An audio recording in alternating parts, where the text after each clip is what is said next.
High everyone, this is Akash and ही video मी माझ्या त्या स्टुडंटसाठी बनवतोय जे डिप्लोमा सेमिस्टर 5 मेकॅनिकल ब्रांचमध्ये बिलॉंग करतात. नाव स्टुडंट्स, आज मी तुम्हाला एलिमेंट्स ऑफ मशीन डिझाईनचे चॅप्टर नंबर 1चे काही इम्पॉर्टंट क्वेश्चन सांगणार आहेत.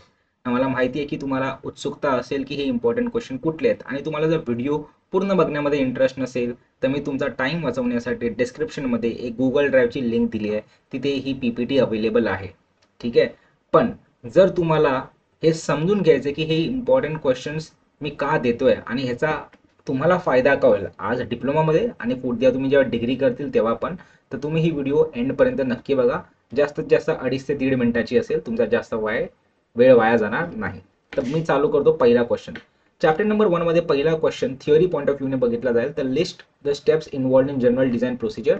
हा क्वेश्चन जनरली तुम्हाला 6 मार्काला येतो. MSBTच्या पेपर्समध्ये बऱ्याच वेळा आलाय ना. हे क्वेश्चन ह्या कारणासाठी प्रिपेअर करायचं आहे कारण का ज्या विद्यार्थ्यांना डिझाईनमध्ये इंटरेस्ट असेल त्यांना ॲटलिस्ट डिझाईनचे स्टेप्स काय असतात सिक्वेन्समध्ये ते समजून घेणं खूप महत्त्वाचं आहे.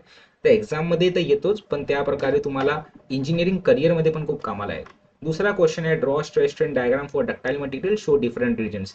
ना गाईज, हा एक असा क्वेश्चन आहे जो तुम्हाला जर तुम्ही प्रिपेअर केला तर डिग्रीच्या सेमिस्टर 3 मध्ये जो स्ट्रेंथ ऑफ मटेरियल नावाचा सब्जेक्ट आहे त्याच्यामध्ये एक क्वेश्चन तुमचं ऑलरेडी प्रिपेअर होऊन जाईल. तर हा एक थोडासा फायदा आहे त्याचा प्रिपेअर करण्याचा. तिसरा क्वेश्चन आहे sketch SN curve and explain the term endurance limit. ना हा एकच क्वेश्चन आहे जो तुम्हाला फक्त डिप्लोमामध्ये भेटणार आहे, म्हणजे पुढे डिग्रीमध्ये पण तुम्हाला हा भेटणार नाही. जर तुम्हाला हा कन्सेप्ट आज लर्न नाही केला तर समजून घ्या हा तुमचा डिग्रीमध्ये पण मिस होणार आहे. Right, that is the reason हा तुम्हाला वाचून घ्यायला पाहिजे एक्झाम पॉईंट ऑफ व्ह्यूने अँड तुमच्या करिअर पॉईंट ऑफ व्ह्यू पण. नेक्स्ट क्वेश्चन है what is factor of safety, state factors governing selection of factor of safety.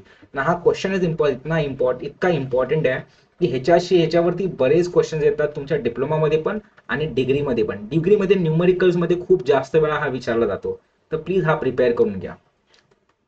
What is stress concentration? Illustrate any 4 methods to reduce it with the neat sketches. Now हा question पण फक्त एकदाच विचारला गेला, जास्त काय हा क्वेश्चन जर तुम्ही प्रिपेअर करतील तर 5 मार्क्ससाठी क्वेश्चन नंबर 1 मध्ये विचारला जातो. जर तुम्हाला इंटरेस्ट असेल तर पडा, बट तुम्हाला हा परत स्ट्रेंथ ऑफ मटेरियल जो की डिग्रीमध्ये सेमिस्टर 3 मध्ये आहे तिकडे तुम्हाला हा परत बघायला भेटेल, तर केला तर खूप जास्त बेटर असेल. नेक्स्ट वाला आहे state the following material specification. ना ह्या क्वेश्चन मध्ये बेसिकली आपल्याला काय करायचं आहे की ह्याच्यातले जे मटेरियल्स आहेत ना ह्यांची आपल्याला पूर्ण नावं लिहायची आहेत. आणि मी माझ्या एक्सपिरियन्स प्रमाणे सांगतो की तुम्हाला नेहमी हे 4 मटेरियल्स विचारले जातात. तर तुम्हाला हे समजून नाही घ्यायचं की ह्यांचं नावं का किंवा कसे देतात, तर ॲटलिस्ट या नावांचे जे फुल फॉर्म आहेत या मटेरियलच्या नावांचे ती ॲटलिस्ट रट्टा मारून ठेवा. ती तुम्हाला एक्झाममध्ये आरामशीर 4 मार्क्सचा जो पार्ट आहे तो कव्हर होऊन जाईल. हे जे क्वेश्चन होते ते थिअरीचे क्वेश्चन्स होते. आता मी जातो न्यूमरिकलच्या क्वेश्चन पासून.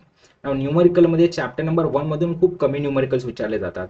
तर कुठले विचारले जातात? पहिला न्यूमरिकल विचारला जातो from tensile and compressive stress.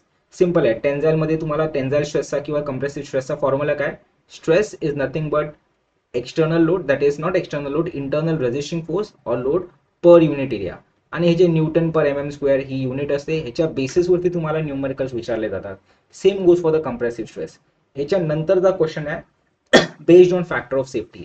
तर फॅक्टर ऑफ सेफ्टी काय असतं? फॅक्टर ऑफ सेफ्टी वरती तुम्हाला बरेचसे न्यूमरिकल विचारले जातात. तर हे सिंपलचे इम्पॉर्टंट क्वेश्चन्स होते. आय होप तुम्ही तुमच्या मित्रांबरोबर शेअर कराल. आणि जर तुम्हाला चॅनल आवडला असेल तर प्लीज या चॅनल सबस्क्राईब करा, मी तुम्हाला ह्या चॅप्टरचे किंवा ह्याच्या सब्जेक्टचे इम्पॉर्टंट क्वेश्चन्स देत राहणार आहे. Thank you everyone.